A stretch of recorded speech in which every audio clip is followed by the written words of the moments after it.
The transport ship shook as it entered the docking bay. Taeyang pressed his face against the small window, trying to see where they were taking him.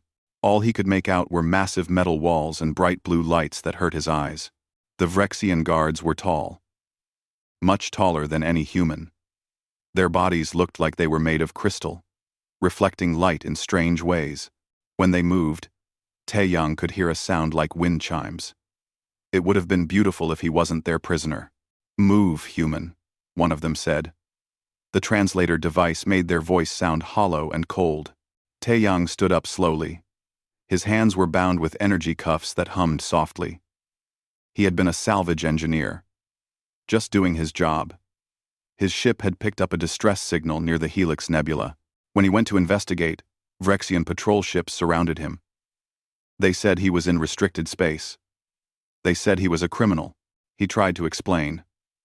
He showed them the distress signal. None of it mattered. Now he was here. Wherever here was, they walked through long corridors that all looked the same. White walls, blue lights, and that constant humming sound that seemed to come from everywhere and nowhere. Other prisoners sat in cells along the way. Most of them were species Taeyang had never seen before. Some looked at him with curiosity. Others didn't look at all. Finally, they stopped at an empty cell. It didn't have bars or a door that he could see. Instead, there was just a cube-shaped space, surrounded by shimmering walls of energy. The walls looked like water and lightning mixed together, constantly moving and changing colors. "This is your home now," the guard said. "Cell block Gamma 7. Unit 23. Do not touch the barriers." The last creature in this cell lost 3 limbs before it learned. The energy cuffs disappeared from Taeyang's wrists. Before he could react, something pushed him forward. He stumbled into the cell, nearly falling. Behind him, the entrance sealed shut with a sound like a whisper. He was alone. Taeyang sat down on the floor. It was solid, at least. Cool, but not cold. He looked around his new prison. The cube was about 4 meters on each side. Not much space, but he had been in smaller engine rooms on old ships. The walls continued their endless dance of light and energy. He watched them for a while. As an engineer, he couldn't help himself. He always looked at how things worked. It was just the way his brain functioned. The energy patterns moved in waves. They rippled from top to bottom, then from left to right. Colors shifted from blue to purple to white. It seemed random at first, but Taeyang knew that very few things in the universe were truly random. Hours passed, or maybe it was days. There was no way to tell time in the cell. The light never changed. No one brought him food, which worried him until a small panel opened in the floor. Inside was a tray with something that looked like gray paste and a container of water. It tasted terrible, but it was food. He ate slowly, still watching the walls. After he finished eating, he started counting. 1, 2, 3, 4. He counted the seconds, keeping time in his head, the way he had learned in engineering school. He watched the energy patterns as he counted. At 47 seconds, the pattern repeated. Exactly the same waves, exactly the same colors, in exactly the same order. Taeyang smiled for the first time since his capture. Patterns meant systems. Systems meant design. And designs always had rules. He kept watching and counting. Days passed this way. The guards came by twice a day, but they never spoke to him. They just checked that he was still there, and moved on. Taeyang didn't mind. He was busy. On the second day, he noticed something new. In the lower left corner of his cell, right where the floor met the wall, there was a tiny change in the pattern. For just a moment, less than a second, the energy dimmed slightly. It was so quick that he almost missed it. But once he saw it, he couldn't unsee it. He counted again. 1, 2, 3, up to 47. Right at the 43-second mark, the dimming happened. Then, the cycle started over. It was small. probably meaningless. But it was different, and different was interesting. On the fifth day, Tae Yang had moved beyond just watching. He was thinking. The walls were energy barriers. That much was obvious. But what kind of energy? And how did they stay stable? Energy needed a source. Needed constant power. These walls had been running for who knows how long, without flickering or failing. He thought about the quantum theories he had studied in school. Most of it had been too complicated for practical salvage work. But he remembered the basics. Quantum entanglement, multiple dimensions, particles existing in two places at once. Wild stuff that seemed like magic. But this prison was built on that magic. It had to be. Nothing else could create barriers this perfect. The Vrexians were proud of these cells. Tae Yang had heard the guards talking. In 3,000 years, no one had ever escaped from a quantum fold cell. The technology was considered perfect. The barriers existed partially outside of normal space and time. You couldn't break them because they weren't entirely there to break. Perfect. Tae Yang lay on his back, staring at the ceiling. Perfect systems didn't exist. He had learned that as an engineer. Every system had flaws, had weak points, had moments when things didn't work quite right. That was just how the universe worked. Nothing was perfect. So why did everyone believe these cells were? He thought about the dimming he had observed. Why would the energy dim, even for a fraction of a second? Energy barriers needed to be constant. Any gap, any weakness, would be a failure point. Unless it wasn't a weakness. Unless it was necessary. Tae Yang sat up suddenly. What if the dimming was part of the design? What if the system needed that tiny moment to reset itself, to refresh the quantum signature that kept the barriers in multiple dimensions? It made sense. Any system running continuously would need maintenance, even automatic maintenance. The barrier had to check itself, had to make sure it was still functioning correctly. That brief dimming could be when the system refreshed. For most prisoners, it wouldn't matter. The dimming was too brief, too small. Even if you noticed it, what could you do? The barrier was still there.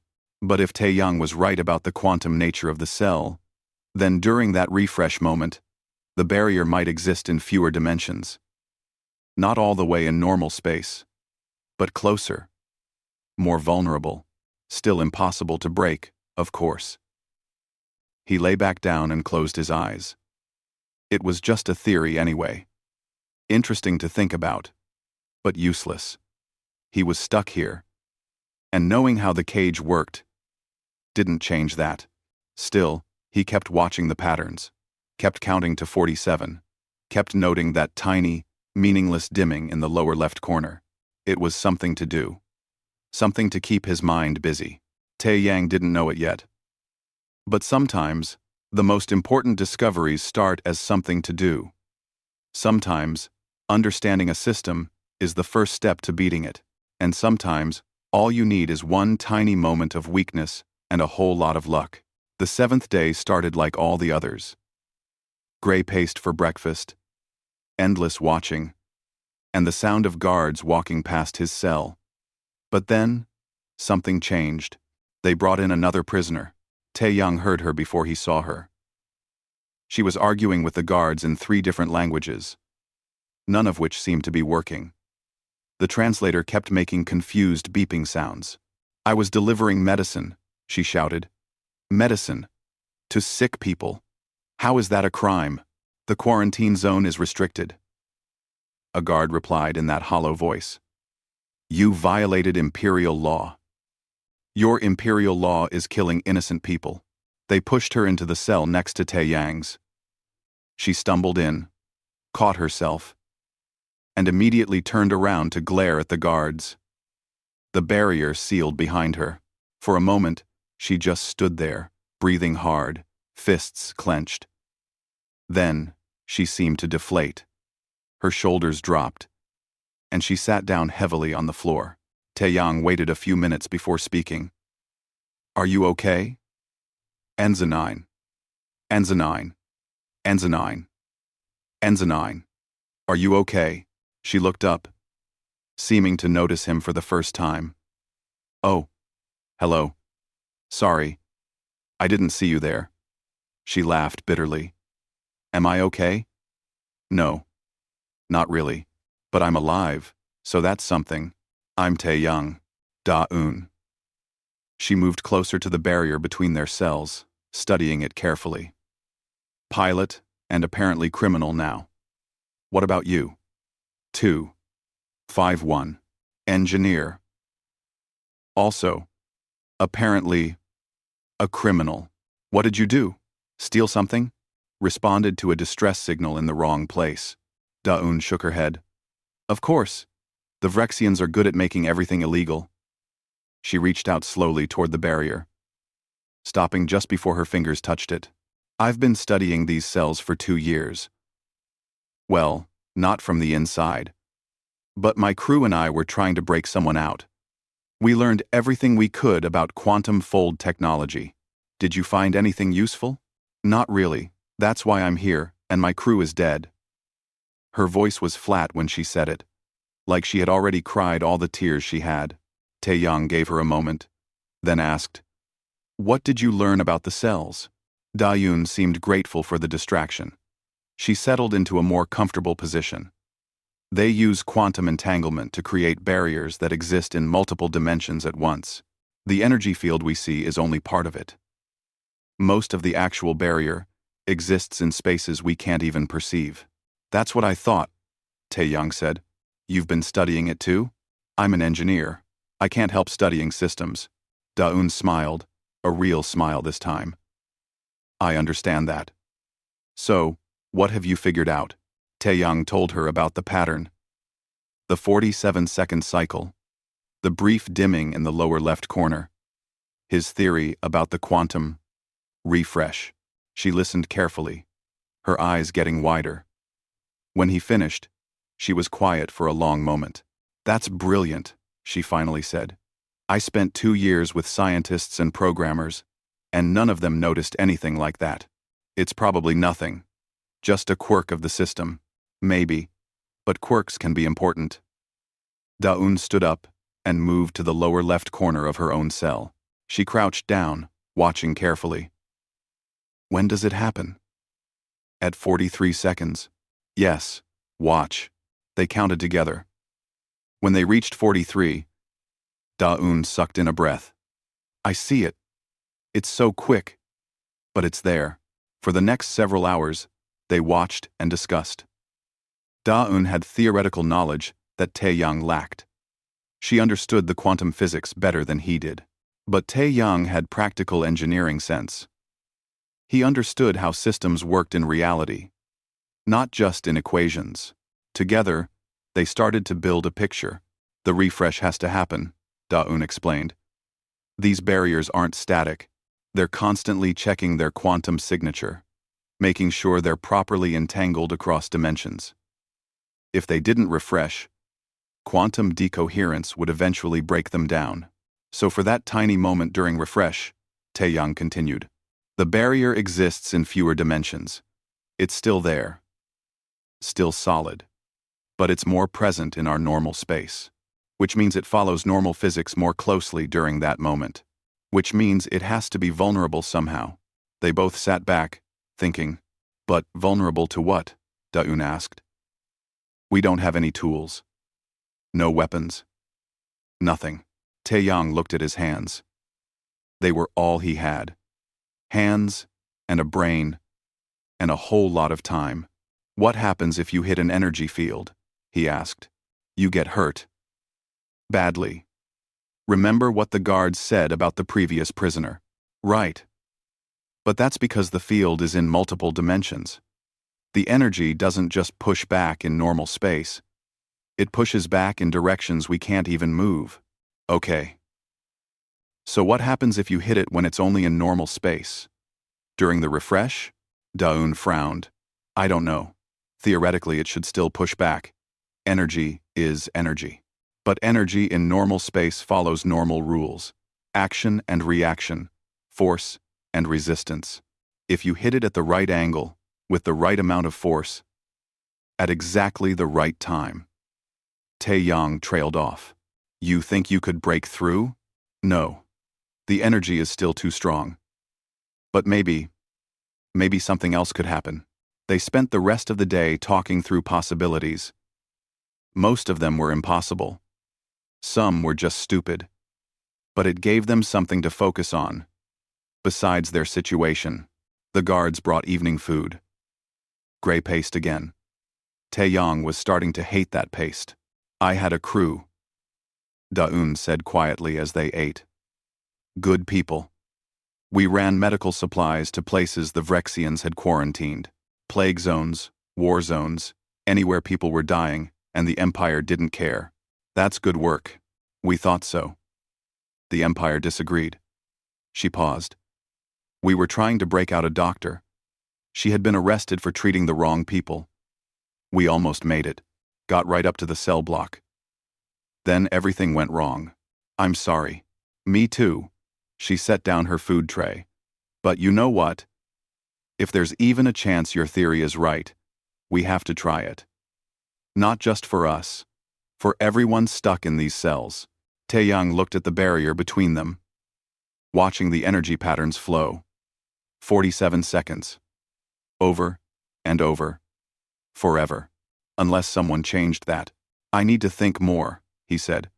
Need to understand the timing better. The angle. The force required. You're serious about this. I'm an engineer. We solve problems. That's what we do. Daun laughed. I like you, Taeyang. You're either the smartest person I've met, or the craziest. Maybe both. That night, as Taeyang tried to sleep, his mind kept working. He pictured the energy field in his head, imagined the quantum refresh, thought about force and angles and timing. It was impossible. Even if the barrier was vulnerable during the refresh, the window was too small, the timing too precise, the margin for error too tiny. But impossible was just another word for something no one had figured out yet. He had been an engineer for 15 years. He had fixed ships that were falling apart in space, had rewired power systems while wearing a spacesuit, had rebuilt engines with nothing but spare parts and hope. Engineers didn't give up just because something was impossible. They found a way. Or they made one. Taeyang closed his eyes and kept thinking. Somewhere in the pattern, somewhere in that 47-second cycle, there was an answer. He just had to find it, or stumble onto it by accident. The 10th day in the cell started normally. Taeyang woke up stiff and sore from sleeping on the hard floor. The gray paste appeared through the floor panel. He ate it without tasting it. His mind, already working on the problem. Daun was awake too. They had fallen into a routine over the past few days. Morning meals, then discussions about the cell's quantum properties, then exercises to keep their bodies from getting weak. I'm going to do some push-ups, Taeyang announced. Keep the blood flowing. Good idea. Exercise was important in confinement.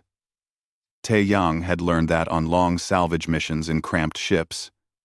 If you didn't move, your muscles would waste away. Then even if you did escape, you would be too weak to run. He positioned himself in the lower left area of his cell. Not for any particular reason. It just felt like the right spot. The floor was slightly smoother there. Daun watched him from her cell. How many are you going for? 50. Maybe more if I'm feeling good. Show off. Taeyang grinned and started. 1, 2, 3. His arms burned a little. He was out of shape. 4, 5, 6. He needed to do this more often. As he worked, he found himself counting the seconds too. It was automatic now. He had been watching the energy patterns for so long that his brain tracked the cycle without thinking about it. 15 push-ups. 20 seconds into the cycle, 20 push-ups. 35 seconds. At push-up number 17, his hand slipped. He didn't slip on purpose. His palms were sweaty, and the floor was smoother than he expected. His left hand slid forward, and his balance shifted. He fell toward the barrier. His brain had just enough time to think, "This is going to hurt," before his shoulder hit the energy field. But it didn't hurt. The world seemed to slow down. Taeyang's shoulder touched the barrier at exactly 43 seconds into the cycle, right at the moment of the quantum refresh. The energy field flickered. For a fraction of a second, it felt like pushing against a soap bubble. Then the bubble inverted. Instead of bouncing back, Taeyang fell through. The barrier turned inside out around him, and suddenly he was tumbling forward onto the cold floor of the corridor outside his cell. He landed hard, knocking the air out of his lungs. Behind him, the barrier snapped back into place with a soft, whispering sound. For 3 seconds, nobody moved. Taeyang lay on the corridor floor, stunned. Da-un stood frozen in her cell, mouth open. Even the guards at the far end of the corridor seemed to need a moment to process what they had just seen. Then the alarm started. Red lights flooded the cell block. A loud siren wailed. The sound was so loud, it hurt Taeyang's ears. "What did you do?" Da-un shouted over the noise. Taeyang pushed himself up on shaky arms. "I don't know. I just fell." "Well, do something. The guards are coming." He could hear them now. Heavy footsteps. Lots of them. He had maybe 30 seconds before they arrived. 30 seconds to figure out what had just happened and how to do it again. His engineer brain kicked into overdrive. He had touched the barrier during the refresh cycle. That much was clear. But it wasn't just touching it. The barrier had inverted, turned inside out like a piece of fabric being flipped. Why? What had caused that? Think. He had been falling, moving forward with momentum. His shoulder had hit the barrier at an angle, not straight on, and he had been applying force, pushing up from his push-up position when he slipped. Timing, angle, force. 3 factors. All of them had to be exactly right. Could he do it again? The guards were getting closer. 20 seconds. Taeyang scrambled to his feet and ran to Da-un's cell. She pressed against her barrier from the inside, eyes wide. "What are you doing?" she asked. "Trust me. When I say now, push against the barrier as hard as you can. Use your shoulder, just like I did." "This is crazy." "I know. But we're out of options." 15 seconds. Taeyang positioned himself in front of Da-un's barrier. He watched the energy patterns, forcing his breathing to slow down. His heart was pounding so hard, he could feel it in his throat. He started counting. The guards rounded the corner at the end of the corridor.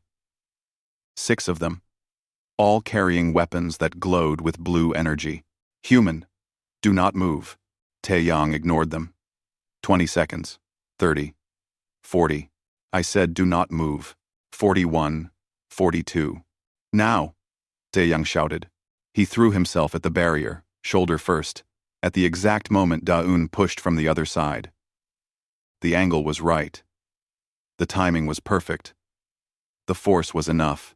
The barrier inverted. Da-un tumbled through and crashed into Taeyang.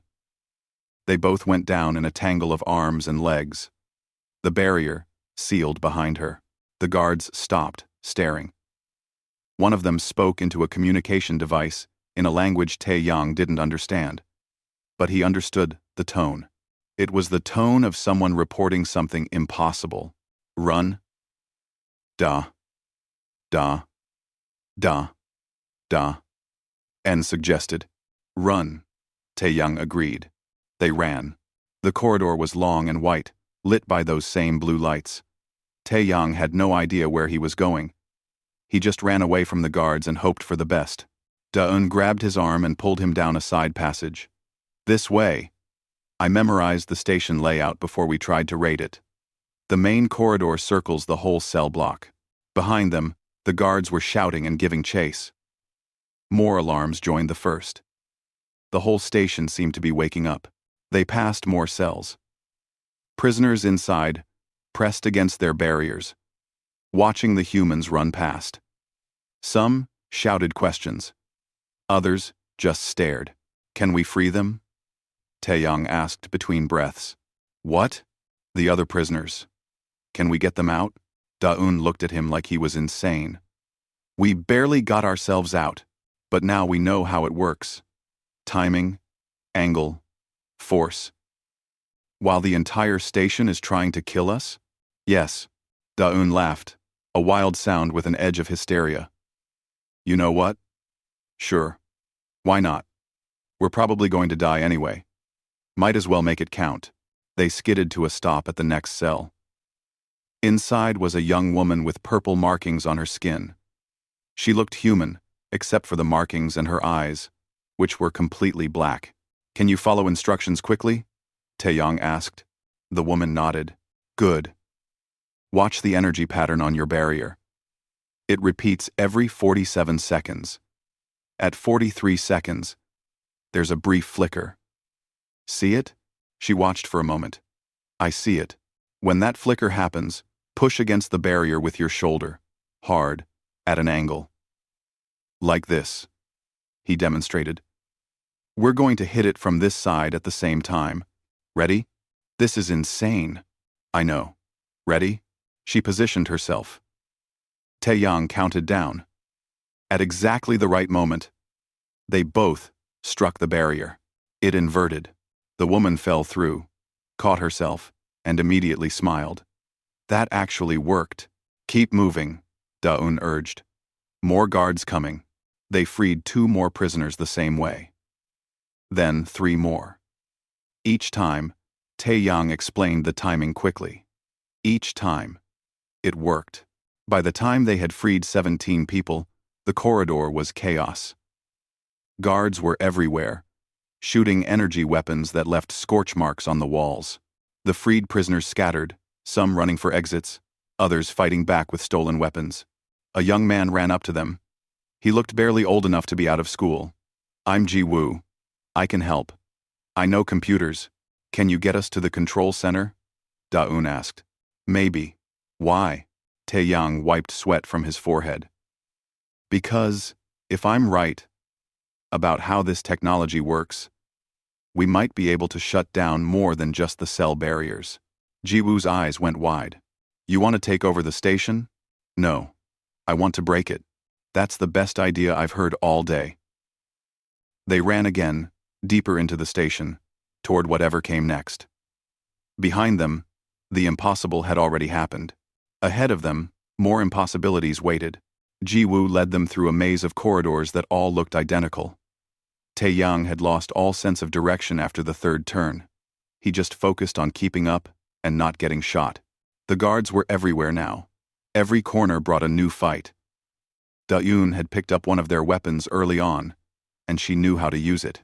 The plasma rifle crackled each time she fired, leaving smoking holes in the walls when she missed, and smoking holes in guards when she didn't. You're pretty good with that, Taeyong commented as they ran. I wasn't always a medical supply runner, Daun replied. I did some things I'm not proud of before I decided to help people instead of hurt them. They ducked into a maintenance shaft as another group of guards rushed past. The space was cramped and dark, lit only by small orange lights along the floor. How much further? Daun asked Ji-woo. Not far. The control center is 3 levels up, but it's going to be heavily guarded. Of course it is. Taeyong examined the maintenance shaft. Like everything else on the station, it was built on Vrexian quantum technology. The walls hummed with the same energy as the prison cells. Ji-woo. What did they arrest you for? Ji-woo. What did they arrest you for? I exposed some of their propaganda networks, showed people what the Empire was really doing on the outer worlds. The young man smiled grimly. They don't like it when you tell the truth. Can you hack their systems? If I can get to a control panel, yes. But I'll need time. Taeyong thought about that. Time was the one thing they didn't have. Every second, more guards were mobilizing. Eventually, they would be overwhelmed by sheer numbers. They climbed up through the maintenance shaft, using the small ladders built into the walls. The sound of alarms echoed from every direction. Taeyong's arms were getting tired. He wasn't used to this much physical activity. When they emerged on the 3rd level, they found themselves in a wider corridor. This one had windows looking out into space. Taeyang could see other ships docked at the station. Some were small, probably personal vessels. Others were massive, clearly military. There, Jiwoo pointed to a large door at the end of the corridor. That's the control center. But look, 6 Vrexian guards stood in front of the door. They were bigger than the others Taeyang had seen, wearing heavier armor that glowed with protective energy fields. Elite guards, Da-eun said. Great. How's your rifle charge? She checked the weapon. Almost empty. Maybe 3 shots left. That's not enough for 6 of them. They pulled back around the corner to think. Taeyang's mind raced through possibilities.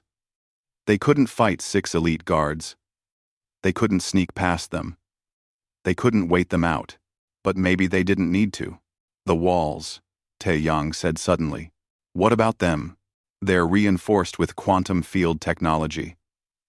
The same kind used in the prison cells. Look. He pointed to the shimmer, barely visible along the corridor walls. They use it everywhere in this station. Da-eun's eyes widened. You think you can invert the walls like you did the cells? Maybe. If I can find the power conduit. Jiwoo pulled open a wall panel. Inside was a tangle of cables and conduits, all humming with energy. Will this work? Taeyang studied the conduit. The same patterns, the same rhythm. Everything in the Vrexian quantum network was synchronized. It had to be. That was the elegant part of their design. One master frequency for the entire system, which meant one master vulnerability. I need something to hit it with, Taeyang said. Something metal and solid. Jiwoo handed him a maintenance tool from the panel. It was meant for adjusting power regulators, basically a heavy wrench with a pointed end. This will do. Taeyang hefted the tool, getting a feel for its weight. When I do this, the whole system might go unstable. Be ready to move fast. What exactly are you going to do? Da-eun asked. I'm going to trip and fall again. On purpose this time. He positioned himself in front of the conduit and started counting. 1, 2, 3. The guards hadn't noticed them yet. They were focused on the main corridor, watching for threats from that direction. 40 seconds. 41. 42. Taeyang thought about force and angles. About quantum fields and inversion points. About how sometimes the most sophisticated systems in the galaxy had the simplest weaknesses. 43. He jammed the maintenance tool into the conduit at exactly the right angle, with exactly the right amount of force. The quantum field inverted. But this time, it didn't just invert in one spot. The disruption spread through the entire network. Every quantum field on the level flickered and inverted simultaneously. The walls shimmered and twisted. The floor beneath them felt unstable, like standing on water. The elite guards stumbled as their armor's energy fields failed. The control center door's locking mechanism inverted, and the door swung open. Even the artificial gravity fluctuated, making everyone feel suddenly lighter. Go! Taeyang shouted. They ran toward the control center. The guards tried to stop them, but they were confused and off balance. Da-eun used her last 3 shots to keep them back, while Taeyang and Jiwoo sprinted through the open door. The control center was a large circular room filled with glowing panels and holographic displays.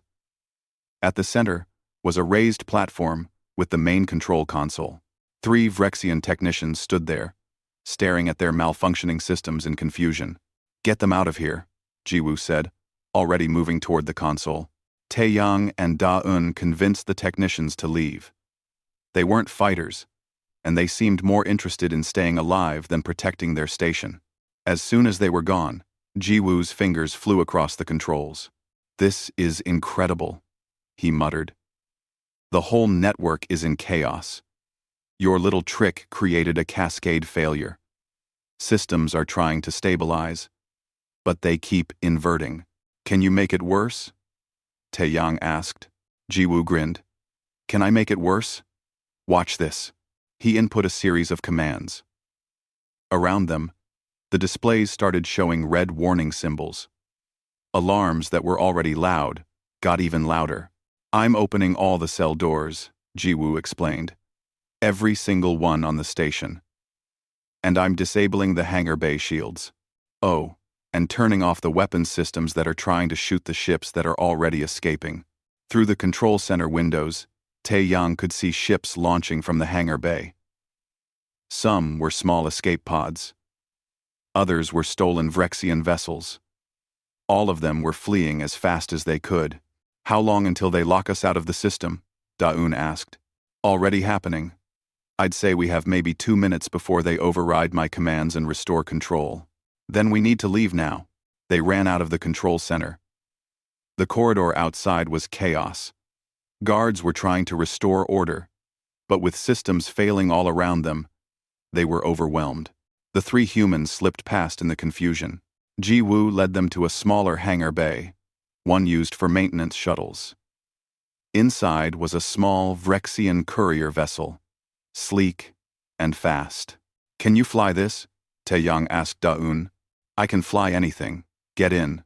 The ship's controls were designed for Vrexian hands, but Daun adapted quickly. She fired up the engines, while Jiwoo worked on bypassing the security locks. They're going to seal the hangar, Jiwoo warned. I can't keep the doors open much longer. Then don't. I'll get us out before they close. Taeyang strapped himself into a seat that was too big for him. Through the view screen, he could see the hangar doors starting to close. They were massive slabs of reinforced metal that moved slowly, but inevitably. Daun pushed the throttle forward. The ship shot toward the closing gap. This is going to be close, she said calmly. I trust you. They made it through with meters to spare. The hangar doors slammed shut behind them, cutting off the station's tractor beams. Space opened up before them, vast and dark and free. Daun set course away from the station, then engaged the faster-than-light drive. Stars stretched into lines, and the Vrexian prison station disappeared behind them. For a long moment, nobody spoke. They just sat there, trying to process what had happened. Finally, Jiwoo started laughing. We did it! We actually did it! We broke out of an unbreakable prison. Taeyang broke out of an unbreakable prison, Daun corrected. By falling down. That's not what happened. That's exactly what happened. You tripped during push-ups. Taeyang couldn't argue with that. It was a very well-timed trip. They all started laughing then, the kind of laughter that comes after surviving something impossible. They were free. Against all odds, they were free. But their story was just beginning. The small courier ship flew through empty space while its 3 passengers caught their breath. Daun kept checking the navigation systems, making sure they weren't being followed. Jiwoo worked on scrubbing their ship's identification codes. Taeyang just sat and stared out the window at the stars. His shoulder hurt where he had hit the barrier. His whole body ached from running and fighting. Where are we going? He asked, after a while. Away from Vrexian space, Daun replied. After that, I don't know. Anywhere they can't find us. They're going to come after us, Jiwoo said. We just embarrassed the entire empire. Made their unbreakable prison look like a joke. Taeyang thought about that. Jiwoo was right. The Vrexians wouldn't let this go. They had ruled the galaxy for 3,000 years by being stronger and smarter than everyone else. Now 3 humans had proven them wrong. We need to spread the word, Taeyang said. Tell people what happened. Share the technique. You want to teach the galaxy how to break Vrexian prison cells? Why not? The information is simple. Anyone can do it, if they understand the timing. Daun smiled. The Empire is going to hate that. Good. Over the next few days, they sent out messages to every communication channel they could access. Jiwoo knew how to hide their location while broadcasting, so the Vrexians couldn't track them. The messages were simple. They explained the 47-second cycle, the brief moment of vulnerability at 43 seconds, the exact angle and force needed. At first, nobody believed them. The story was too crazy. But then, reports started coming in. A prisoner on a Vrexian military ship had escaped using the technique. Then, 3 more, on a border station. Then a whole cell block on a prison planet. The impossible had become possible, and the word was spreading. The Vrexian Empire issued official statements. They called the reports lies.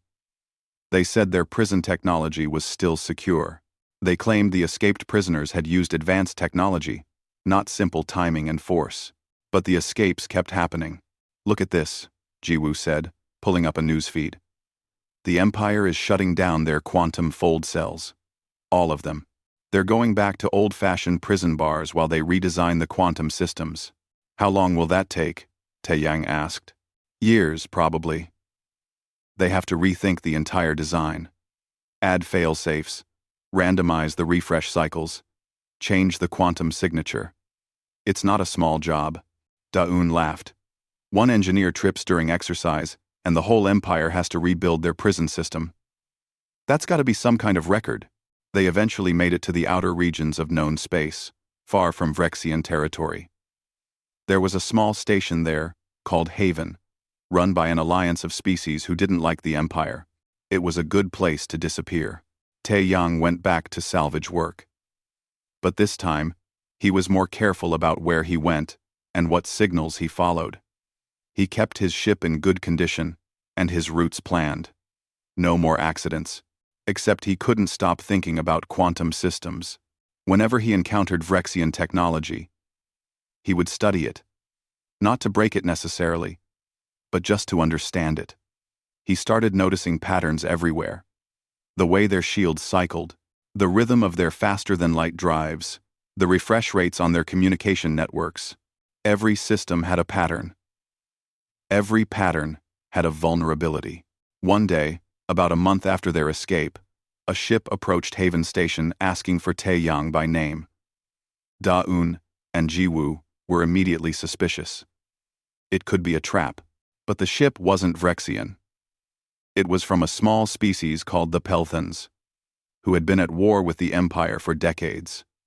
Their representative was a short, furry creature, with 6 arms and kind eyes. We heard what you did, the Pelthan said. We want to hire you. For what? Taeyang asked. The Vrexians have a new weapon, a shield that protects entire planets. They say it's unbreakable.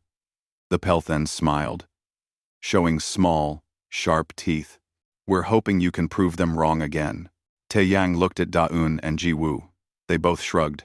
I'm an engineer, not a soldier, Taeyang said. We know. That's why we want you. Soldiers break things with force. Engineers break things with understanding. It was a good point. Taeyang spent the next 3 months studying the planetary shield. The Pelthans gave him all their data, all their observations.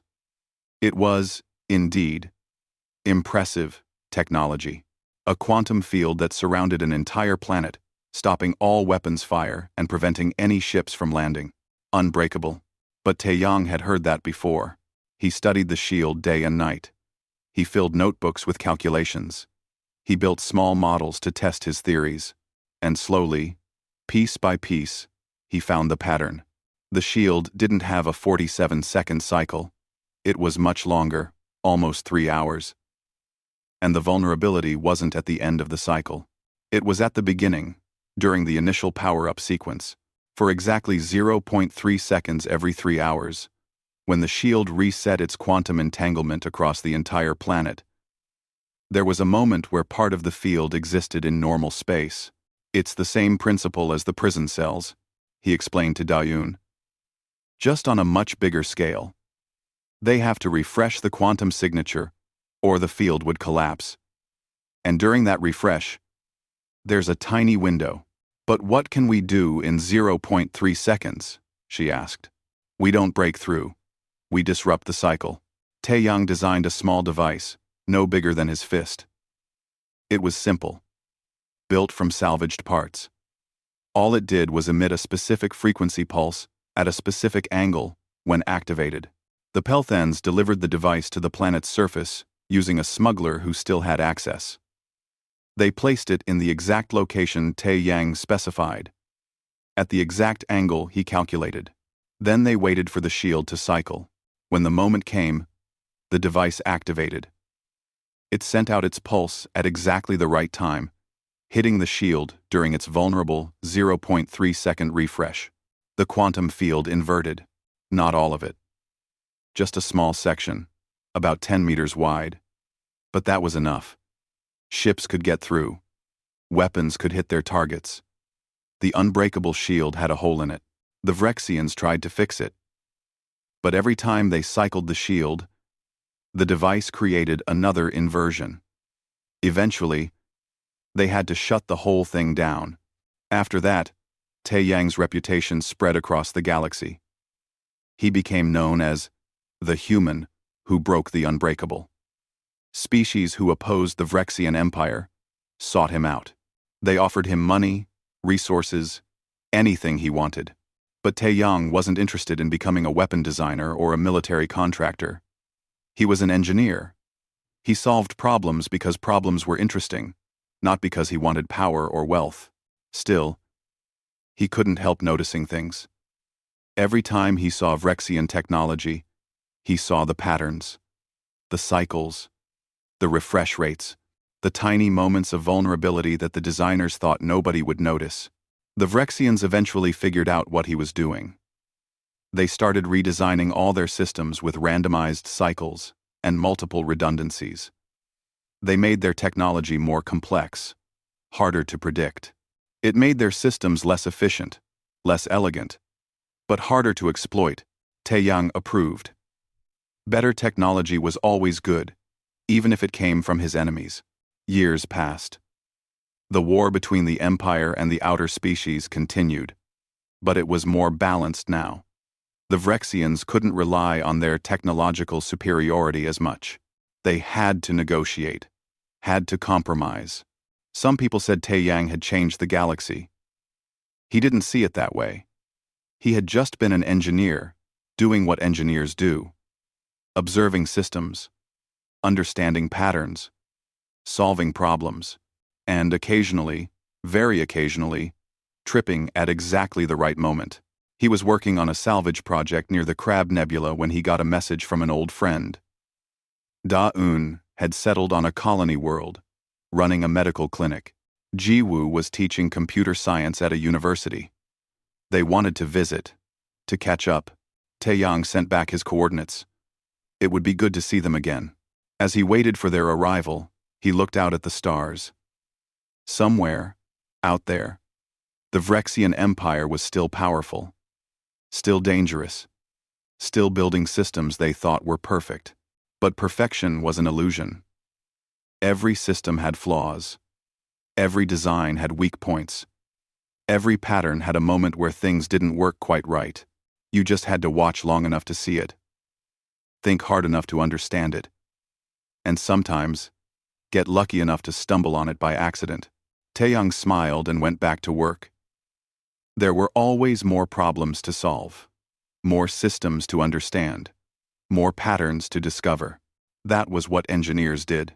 And occasionally, when they got very lucky, they changed the galaxy by accident. The stars continued their endless dance across the void. Ships moved between them, carrying people and cargo and dreams. And somewhere in that vast darkness, systems hummed with power, running their cycles, following their patterns, waiting for someone to notice, waiting for someone to understand, waiting for someone to trip at exactly the right moment and turn the impossible into just another solved problem. That was the universe Taeyang lived in. A universe where nothing was truly unbreakable, where every cage had a key, even if the key was just perfect timing and a lot of luck. He had opened one cage by accident, but he had kept it open on purpose, sharing what he learned, teaching others to see the patterns he saw, and in doing that, he had proven something important, something the Vrexian Empire and all their power couldn't change. Humans might not be the strongest species in the galaxy. They might not be the smartest or the fastest or the most advanced, but they were observers, problem solvers, pattern finders. And when you gave a human engineer enough time to watch a system, they would eventually figure out how it worked. Then they would figure out how to break it, or they would trip and break it by accident. Either way worked.